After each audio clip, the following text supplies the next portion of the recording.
जिन्होंने मेरे ऊपर बहुत ज़बरदस्त असर डाला, वो शब्द मैं संगत के साथ में शेयर करना चाहूँगा।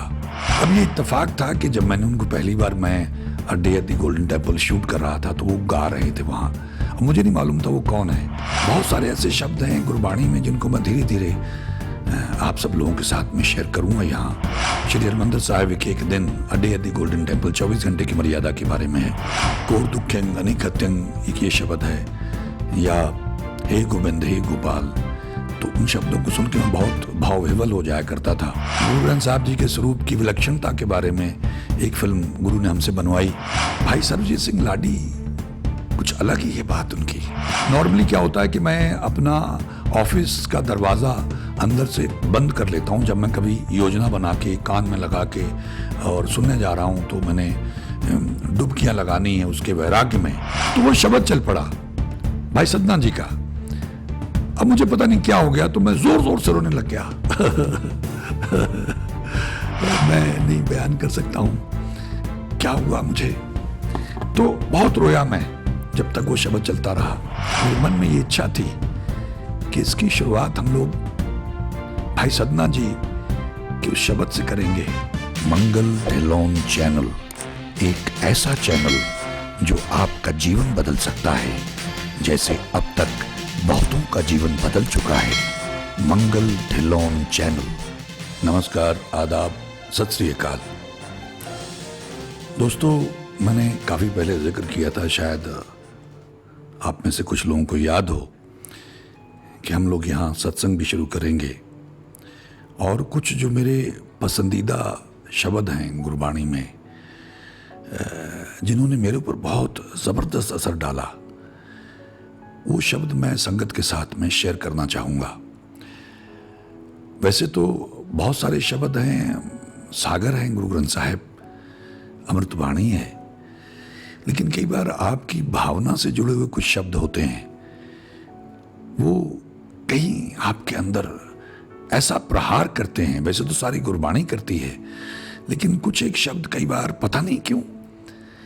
तो बहुत सारे ऐसे शब्द हैं गुरबाणी में जिनको मैं धीरे धीरे आप सब लोगों के साथ में शेयर करूंगा यहाँ।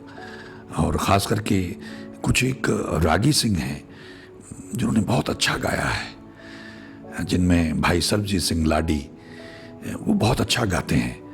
हालांकि और कई एक सज्जन हैं जो बहुत अच्छा गाते हैं। भाई अर्जिंदर सिंह जी हैं श्रीनगर वाले, भाई मंजिंदर सिंह जी उनके भाई हैं, गुरुदेव सिंह जी हैं, कई लोग हैं बहुत अच्छा गाते हैं। लेकिन भाई सरबजीत सिंह लाडी कुछ अलग ही है बात उनकी। उनकी कंपोजिशंस, उनका शब्दों का सिलेक्शन बड़ा कमाल का होता है। अब ये इत्तेफाक था कि जब मैंने उनको पहली बार मैं अड्डे at the golden temple shoot कर रहा था तो वो गा रहे थे वहाँ।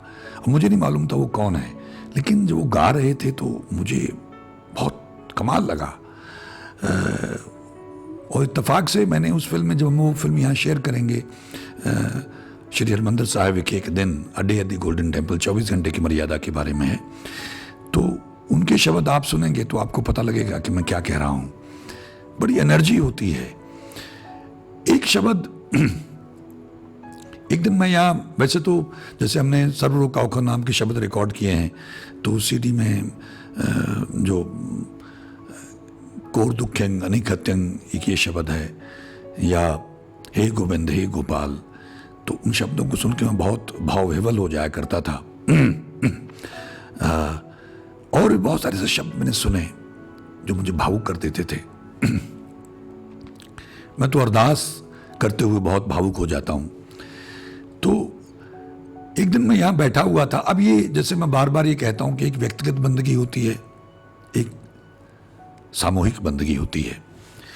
तो व्यक्तिगत तौर पे हमने कुछ फिल्म, एक शब्द रिकॉर्ड किए थे, उसका भी मैं चर्चा आप लोगों से करूँगा कभी। प्रकाश श्री गुरु ग्रंथ साहब जी के स्वरूप की विलक्षणता के बारे में एक फिल्म गुरु ने हमसे बनवाई। गुरु साहब ने ही बनवाई वो। तो उसके कुछ शब्द रिकॉर्ड किए हम लोगों ने। तो उनको सुनते हुए मुझे क्या हुआ वो भी मैं आप लोगों से शेयर करूँगा, वो शब्द भी शेयर करूँगा एक एक करके। लेकिन एक शब्द मैं एक दिन यहाँ बैठा हुआ था, तो नॉर्मली क्या होता है कि मैं अपना ऑफिस का दरवाज़ा अंदर से बंद कर लेता हूँ। जब मैं कभी योजना बना के कान में लगा के और सुनने जा रहा हूँ, तो मैंने डुबकियाँ लगानी है उसके वैराग्य में, तो मैं बंद कर लेता हूँ। जैसा मैंने पहले कहा, जो हम फिल्मी गानों के साथ में सत्संग की बात थी, उसमें मैंने कहा एक जगह पे कि भाव विवल हो जाते हैं।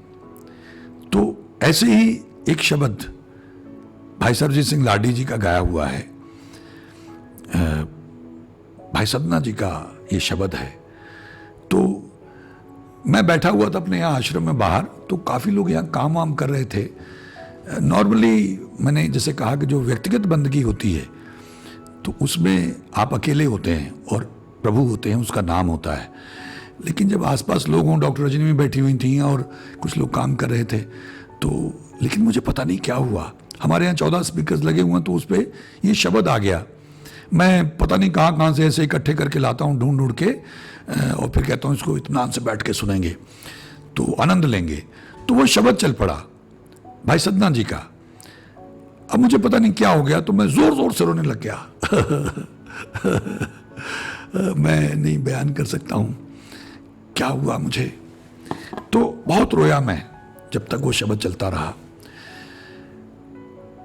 मैं ये जो गुरबाणी की, कीर्तन की, सत्संग की शुरुआत है, मेरे मन में ये इच्छा थी कि इसकी शुरुआत हम लोग भाई सदना जी के उस शब्द से करेंगे, मैं नाही हूं कछ नाही किछु आहे न मोरा। मैं थोड़ा सा बैकग्राउंड बता दूं ताकि आप उसका पूरा आनंद ले सकें। आंखें जरूर बंद करिएगा और कल्पना करिएगा कि एक भक्त ने जब उस पर मुसीबत पड़ी, ये एक ही भक्त हैं जिसने उस मालिक को, उस सर्वशक्तिमान को, उस बापू को ऐसे उलाहने दिए हैं, ऐसे ताने दिए हैं और किसी ने नहीं दिए। इस संसार में आज तक कबीरदास जी ने बस इतना ही कहा कि या माला अपनी लीजिए, भूखे भगत न कीजिए, या माला अपनी लीजिए। हिंदी में उनका ये या लेव कंठी या लेव माला, भूखे भजन ना होए गोपाला, बस इतना ही कहा है। लेकिन सदना जी ने, उनके बारे में अलग अलग ज़्यादा उनकी हिस्ट्री मिलती नहीं है, ब्रीफ मिलता है। आप विकीपीडिया पे भी ढूंढेंगे, सिक्की विकी पे भी ढूंढेंगे, नेट पे ढूंढेंगे, तो कुछ लोगों ने अपने अपने ढंग से उनका विवरण दिया है, लेकिन विस्तार में नहीं है। यहाँ सरहंद में उनकी वो मस्जिद भी है, उनकी यादगार में जो बनाई गई, यहीं उन्होंने अपना शरीर छोड़ा था फतेहगढ़ साहब में। तो उनको कोई इल्ज़ाम लग गया उनके ऊपर, तो उनको कैद कर लिया गया और ये सज़ा दी गई कि इनके हाथ काट दिए जाएं। ऐसा कहा जाता है कि रेफरेंस मिलता है, और ये थोड़ा लॉजिकल लगता है, क्योंकि वरना वो ये उलाहने, ये इतनी बड़ी शिकायतें जो किसी भक्त ने की ही नहीं है ईश्वर से, अल्लाह से, गॉड से, वो क्यों करते? कोई तुक नहीं बनता है। इसलिए मेरी तुच्छ बुद्धि के मुताबिक मुझे लगा कि ये लॉजिकल लगता है कि उनको कैद कर लिया गया, और जब वो सेल में थे और सज़ा सुना दी गई और उस सज़ा का एग्जीक्यूशन होना था,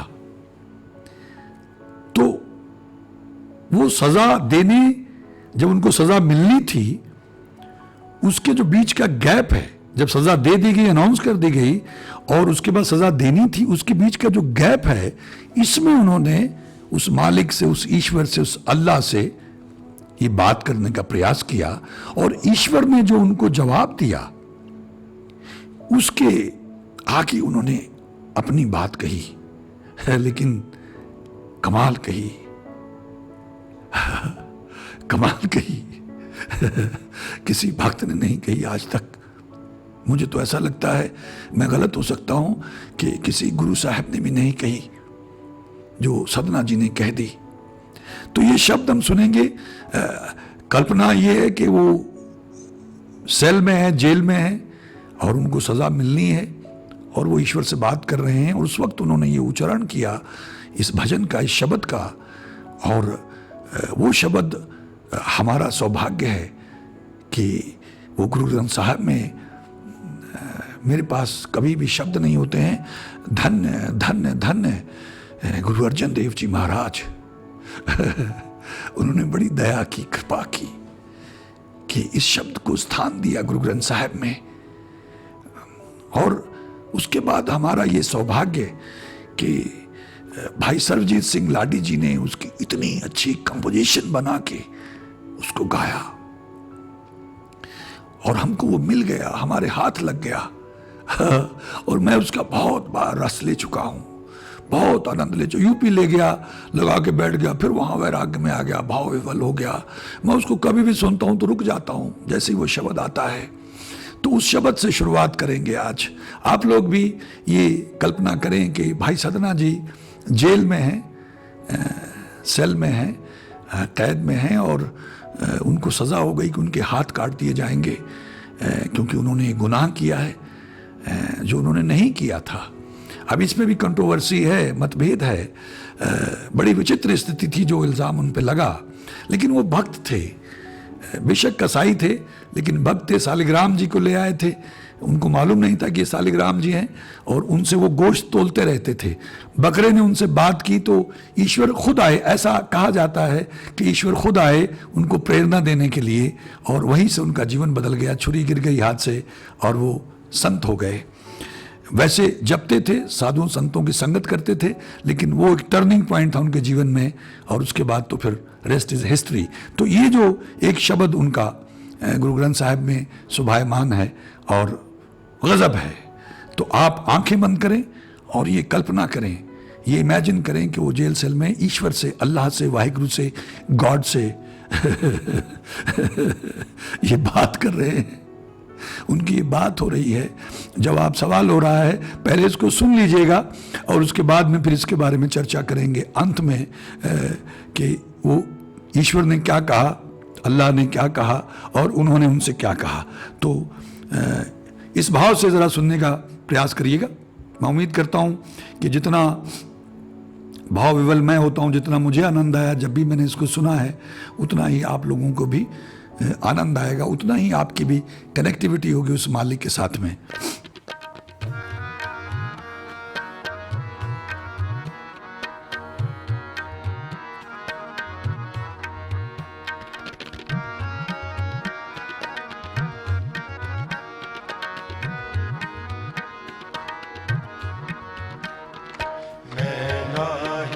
कछ हो नहीं, मैं नाही कछ हो नहीं, मैं नाही कछ हो नहीं, मैं नाही कछ हो नहीं।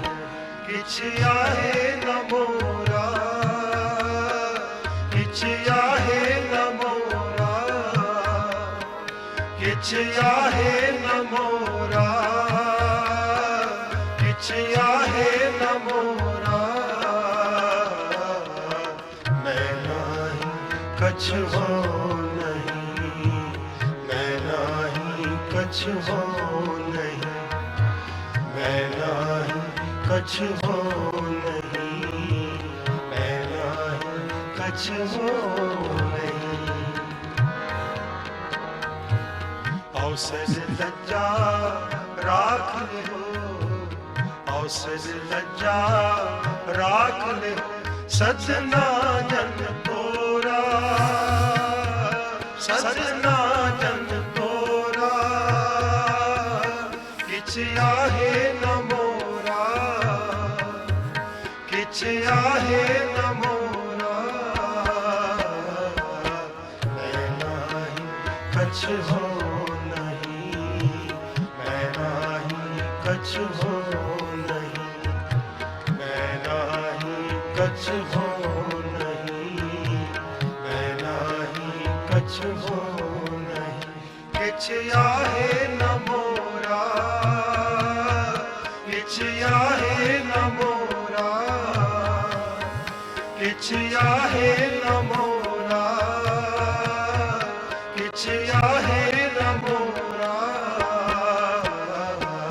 मैं नाही कछ हो कछ हो नहीं।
सहज सवारी किछ आहे न मोरा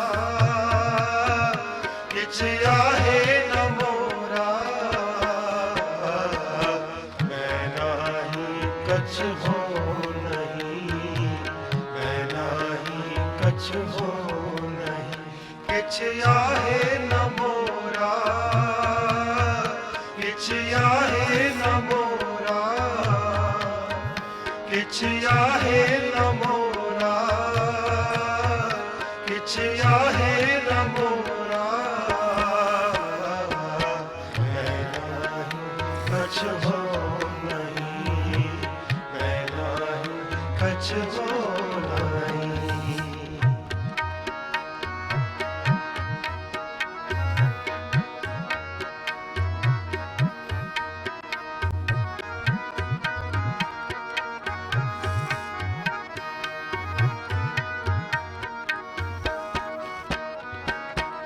तब गुण कहा जगत गुरा जो कर्म न नासै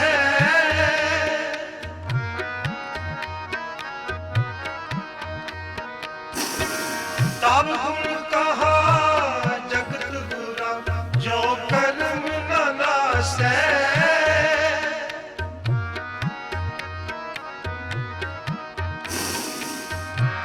सिंह शरण कत जाइए जो जम्बुक ग्रासै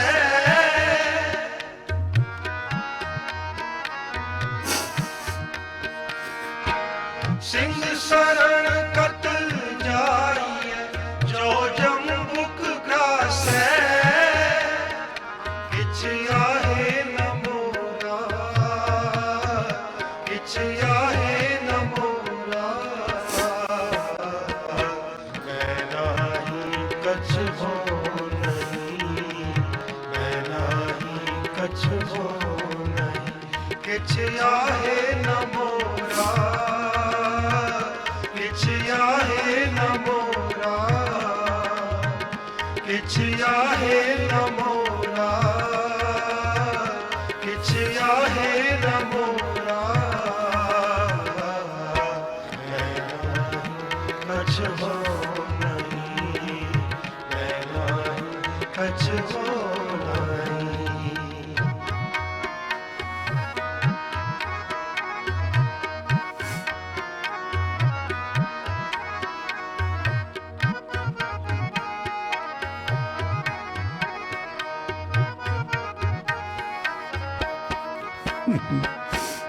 एक बूंद जल कारने जातक दुख पावे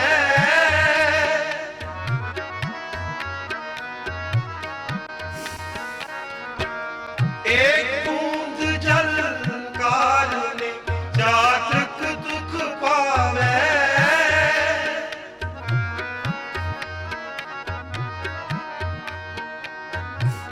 प्राण गए सागर नीले उन काम न आवे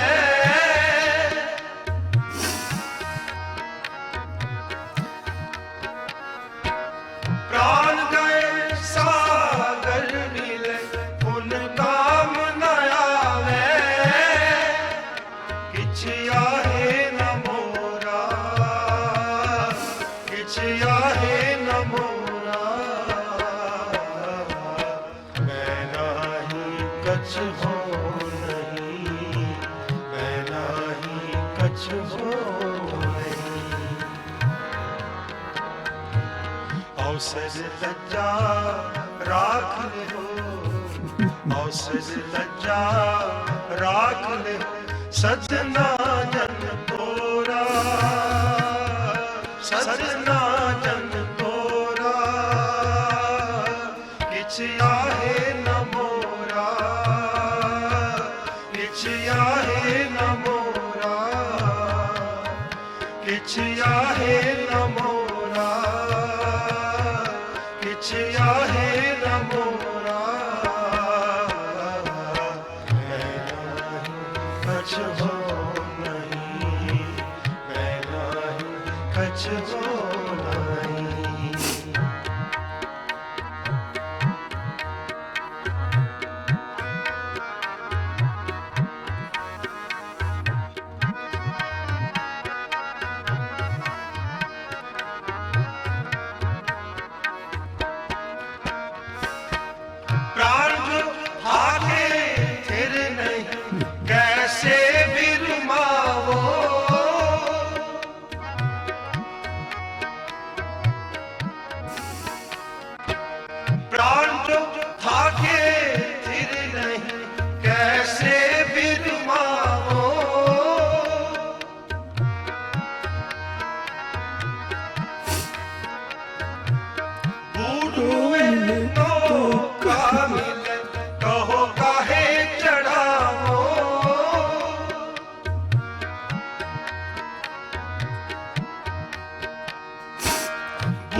कछ हो नहीं, मैं नाही कछ हो नहीं।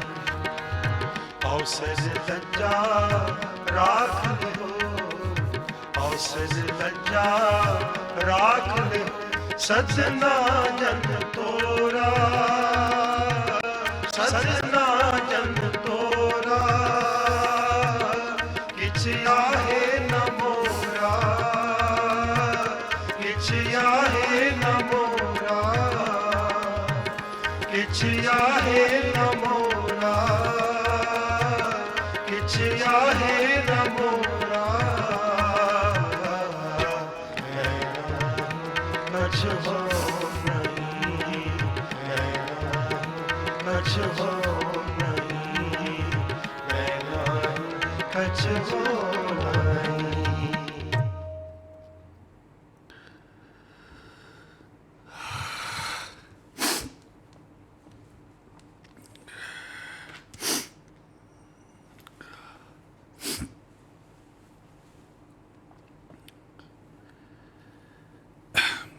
गुरु प्यारियो,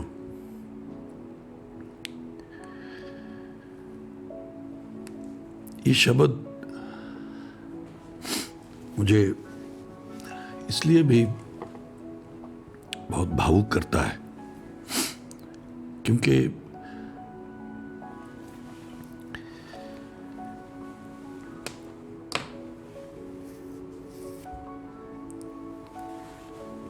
जो अवस्था सदना जी की थी,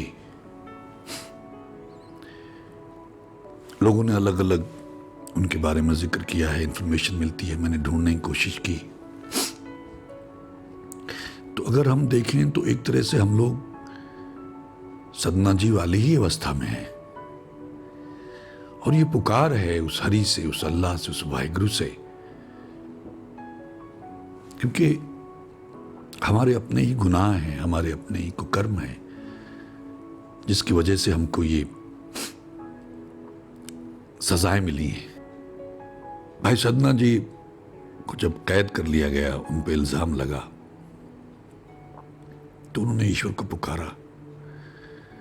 अब ये शब्दों का जो अर्थ है, भावार्थ जो है, ऐसा कहा जाता है कि उनके ऊपर एक संगीन इल्जाम लगा, उनको कैद कर लिया गया, उनको सजा सुना दी गई, और सजा ये कि उनके हाथ कलम कर दिए जाएंगे और उनको मरने के लिए छोड़ दिया जाएगा। ऐसा अलग अलग रेफरेंसेस मिलते हैं। तो भाई सदना जी ने ईश्वर से प्रार्थना की और ईश्वर ने उनको जवाब दिया।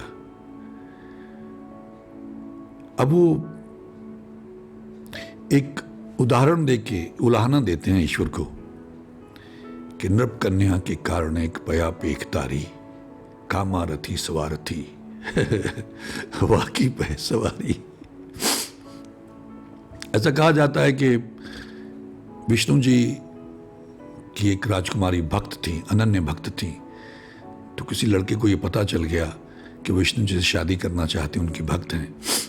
तो उसने विष्णु जी का रूप धारण करके उसके सामने पहुंच गया और उसको प्रभावित कर लिया कि विष्णु जी प्रसन्न हो गए, उससे शादी कर ली। फिर उसके बाद में उसके जो पिता थे, राजा थे राजकुमारी के, तो उस पर हमला हो गया। तो उसको लगा कि हमको तो किसी बात का डर ही नहीं है, क्योंकि विष्णु भगवान हमारे साथ हैं।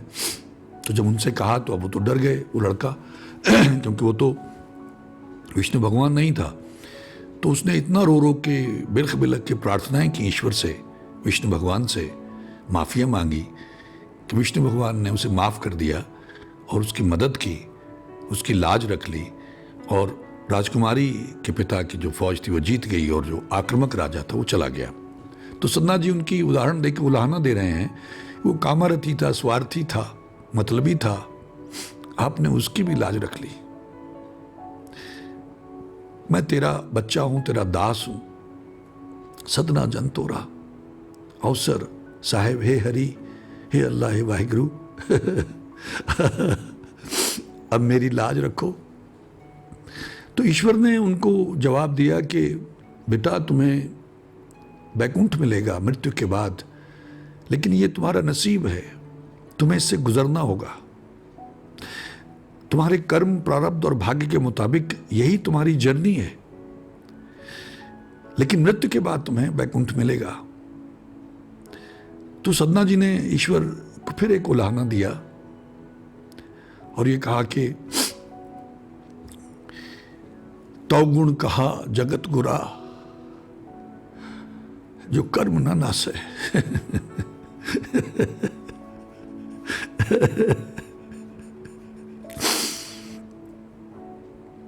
तो गुण कहा जगत गुरा, जो कर्म न नासे। सिंह शरण कत जाइए, जो जम बुग्रासे। हे हरि, हे अल्लाह, हे वाहिगुरु, तेरी खूबी क्या हुई, तेरी विशेषता क्या हुई अगर हमारे पाप कर्मों का नाश नहीं हो सकता है, अगर उन बुरे कर्मों को खत्म नहीं किया जा सकता है, तो बापू तेरी क्या विशेषता हुई, तेरी क्या खूबी हुई। सिंह शरण कत जाइए, जो जम्बो ग्रास है। शेर की शरण में जाने का क्या लाभ अगर फिर भी सियार गीदड़ भेड़िए फिर भी नोच नोच के खाते रहे। सिंह शरण मतलब तेरी शरण, ईश्वर की शरण जो सर्वशक्तिमान है। हम तेरी शरण में हैं, तो तेरी शरण में आने का क्या लाभ अगर फिर भी इस तरह के पाप कर्मों ने, दुष्कर्मों ने, या जो शक्तियां नकारात्मक है उन्होंने हमको नोच खाना है। तो ईश्वर ने फिर उनको जवाब दिया कि ये जो तुम्हारा जो प्रोसेस है, तुम्हें उसमें से गुजरना ही होगा, क्योंकि ये विधि का विधान है, ये सिस्टम है एक। तो वो जो क्लेंजिंग है, वो जो तुमको भुगत के यहां आना है, अब उसको हम कह सकते हैं कि हो सकता है उनका उतना ही बचा हो। जो मैंने एक सज्जन की बात की थी, भूपी जी की, और भी अक्सर मैंने भीष्म पितामह जी का जिक्र किया, मैंने भगवान कृष्ण का जिक्र किया कि जैसे हम कहते हैं कि जो तीव्रतम है, हो सकता है उनका वो तीव्रतम हो। तो भगवान की ये कहने पर, अल्लाह की ये कहने पर सदना जी ने फिर कहा कि एक बूंद के कारने चातक दुख पावे, प्राण गए सागर मिले फुनिकाम ना आवे। पपिया, रेनबर्ड पानी की एक बूंद के लिए तड़पता मर जाए, तड़पता रहता है, पीऊ पीऊ करता रहता है, चीखता रहता है एक बूंद के लिए। लेकिन जब वो मर ही गया, प्यासा मर गया, तड़पता मर गया, पुकारता मर गया, और उसके बाद में अगर उसे समंदर भी दे दिया जाए तो प्रभु क्या लाभ उसका। प्राण गए सागर मिले फुनिकाम ना आवे। ईश्वर ने फिर उनको सांत्वना दी। अब देखिए, ये बहुत ही पेचीदा मामला है, विचित्रतम है। कुछ लोग कहते हैं किस्मत चेंज हो जाती है, कुछ बाबा लोग भी कहते हैं कि वो भाग्य हमारे हाथों में, हम बदल सकते हैं। कुछ ऐसे महापुरुष और बाबा लोग हैं जो कहते हैं कि आप हमारी शरण में आइए, हम तो आपकी तकदीर बदल देंगे, आपका भाग्य उदय हो जाएगा। यानी आपका जो पुराने कर्म है उनको खत्म करके नए कर्म आपके डाल दिए जाएगा, सिस्टम ही ओवरऑल कर दिया जाएगा। ऐसे बहुत सारे लोग कहते हैं, लेकिन ये एक पराकाष्ठा है कि एक भक्त भगवान से सीधे बात कर सकता है। देखिए, हम लोगों की क्या अवस्था है, हम तो सीधे बात करने के भी लायक नहीं, हमारी वो औकात नहीं है। लेकिन एक ऐसा भक्त जिसकी वाणी गुरु ग्रंथ साहिब महाराज में शोभायमान है, एक ऐसा भक्त जो ईश्वर से जुड़ा हुआ था, एक ऐसा भक्त जिसको ईश्वर ने स्वयं आके प्रेरित किया, उनके जीवन में टर्निंग पॉइंट आया और वो संत हो गए कसाई से, और वो डायरेक्टली बात कर रहे हैं और ईश्वर जवाब दे रहे हैं। फिर भी वो जो विधान है मालिक का, उसको ये बताया गया ईश्वर की तरफ से कि आपको उसमें से गुजरना होगा। ईश्वर तटस्थ हैं, समदृष्टा हैं, अपने विधान को इतनी आसानी से बदलते नहीं है। ये एक बहुत बड़ी एग्जाम्पल है उन लोगों के लिए जो अक्सर रोते बिलखते रहते हैं, प्रार्थनाएं करते रहते हैं,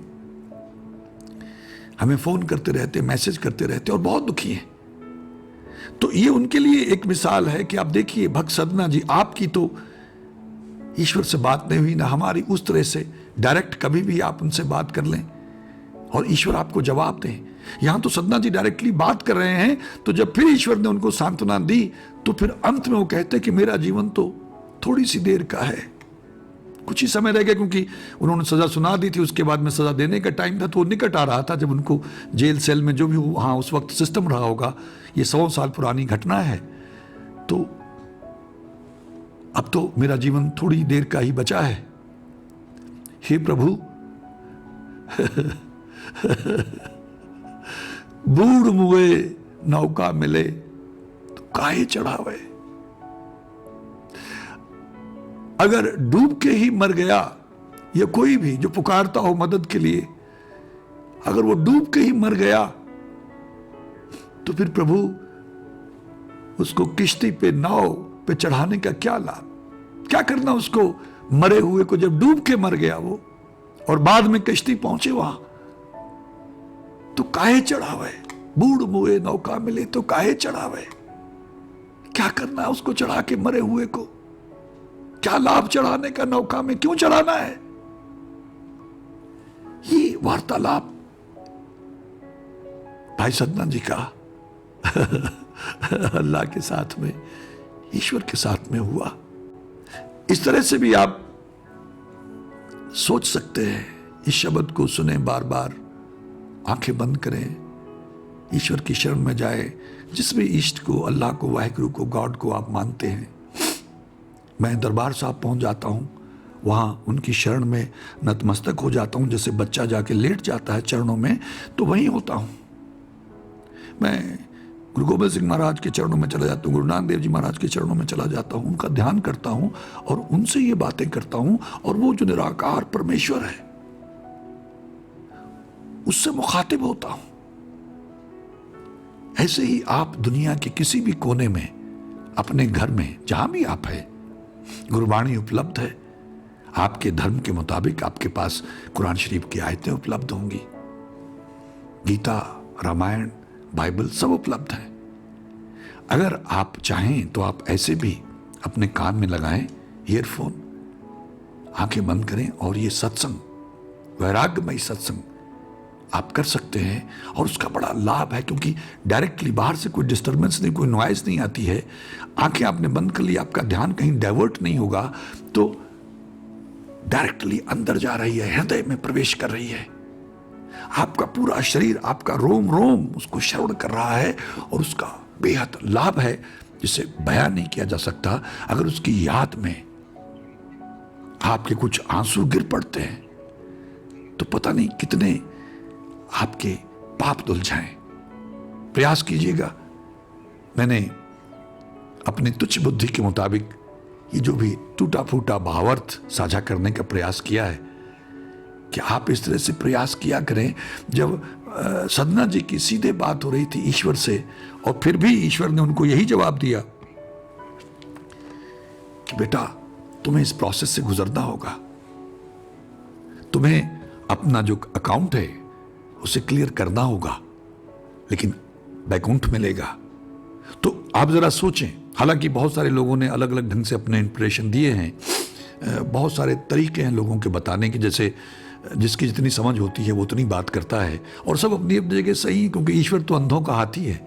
जिसके हाथ में टांग आ गई वो कहता है खंबे जैसा है, जिसके हाथ में कान आ गया वो कहता है पंखे जैसा है, जिसके हाथ में पूंछ आ गई वो कहता है झाड़ू जैसा है, और जिसके हाथ में सूंड आ गई वो कहता है सांप जैसा है, जिसके हाथ में पेट आया तो वो कहता है पहाड़ जैसा है। वो सब अपनी अपनी जगह सही हैं, कोई गलत नहीं है, लेकिन किसी को पूरा हाथी पकड़ में नहीं आया, आज तक कोई बयान नहीं कर सका है उसका क्या सिस्टम है। बहुत सारे लोग हैं, बाबा लोग हैं, संत लोग हैं, महापुरुष लोग हैं, तो जिसकी जितनी रेंज है वो बताता रहता, तो अपनी जगह वो सब सही है, लेकिन पूर्ण रूप से कोई उसको बयान नहीं कर सकता है। जो उस अवस्था में पहुंचता है वो बयान करने के काबिल नहीं रहता, उसका रूप हो जाता है, वो बताने आ ही नहीं पाता है। तो जितने भी लोग दुखी हैं, परेशान हैं, कष्ट में हैं, मेरी उनसे प्रार्थना है कि ये शब्द, जैसा मैंने कहा कि मुझे बहुत ही भाव विवल कर देता है। भक्ति का अगर इतिहास देखें तो शायद ही किसी भक्त ने, मुझे इतनी जानकारी नहीं है, जितना थोड़ा बहुत मुझे पता चला है कि शायद ही किसी भक्त ने इस तरह से उस ईश्वर को, उस मालिक को, अपने पिता को, अपने बापू को उलाहने दिए हों और बापू ने उसे जवाब दिए, और फिर बाद में उसने सरेंडर कर दिया, कबूल कर लिया। मैं नाही हूँ कछ नाही, कुछ आहे न मोरा, अवसर लज्जा राख लियो सदना जा तोरा, रजा में आ गए। वो जो रजा पराकाष्ठा है भक्ति की, उसमें आगे सरेंडर कर दिया बस। तो ये अगर आप जितनी जल्दी कर सकते हैं, नहीं कर पाते तो अभ्यास करते रहिए, धीरे धीरे आपको ये जुगत आ जाएगी और आपके लिए संभव हो सकेगा। लेकिन ये जो सुनना है, निरंतर जो सुनना है, गुरु नानक देव जी महाराज की ये टेक्निक है। इस तरह से आप सत्संग कर सकते हैं। जैसे लोग जाता है बसों में, गाड़ियों में, लोग ट्रेन में जाते हैं, दूर दूर जाते हैं, क्या वहाँ ऐसा वैराग्य बन पाता है? अगर बन पाता है तो बहुत अच्छी बात है। अन्यथा भीड़ में, धक्का मुक्की में, गाड़ी में टिकट कराना, वहाँ कराना, खाना खाना है, लंगर हॉल में जाना, ढाबे पे जाना, वहाँ रुको, यहाँ रुको, वो रह गया, ये लेके आना है, हम लोग उसी चक्कर में ज़्यादा उलझे रहते हैं। एक पिकनिक सी बन जाती है। यहाँ अपने बापू के साथ जहाँ भी बैठ के ध्यान लगाया, बापू से बात कर ली, उसके वैराग्य में रो लिए, कुछ पाप धुल गए और उस शब्द के माध्यम से प्रभु से वार्तालाप कर लिया। जो भाव भक्त सदना जी के हैं, लेकिन उनके भाव से, वो जो पक्की वाणी है जिसके माध्यम से उन्होंने ईश्वर से, अल्लाह वाहिगुरु से बात की थी, हम भी अपनी भावना उसमें जोड़ के बापू से बात कर लेते हैं। बस ऐसे ही करते कराते मैल धुलती रहेगी, पाप कटते रहेंगे और एक दिन धीरे धीरे हल्के होने लग जाएंगे, उड़ान भर लेंगे और ईश्वर का रूप हो जाएंगे, ईश्वर से सीधे बात होने लग जाएगी। मैं उम्मीद करता हूँ हमारे कुछ मित्रों की बात पकड़ में आई होगी और वो इसका अनुसरण करने का प्रयास करेंगे। इस तरह से जहाँ भी अपने घरों में, दुनिया भर के किसी भी कोने में जहाँ बैठे हैं, इसी तरह से वैराग्यमयी सत्संग करने का प्रयास करेंगे। यदि कुछ लोग ऐसा करते हैं तो मैं उनका आभारी रहूँगा, उनका ऋणी रहूँगा। आप सबका बहुत बहुत धन्यवाद। ईश्वर हम सबका भला करे। नमस्कार, जय हिंद, जय भारत। मंगल ढिल्लोन चैनल एक ऐसा चैनल जो आपका जीवन बदल सकता है, जैसे अब तक बहुतों का जीवन बदल चुका है। मंगल ढिल्लोन चैनल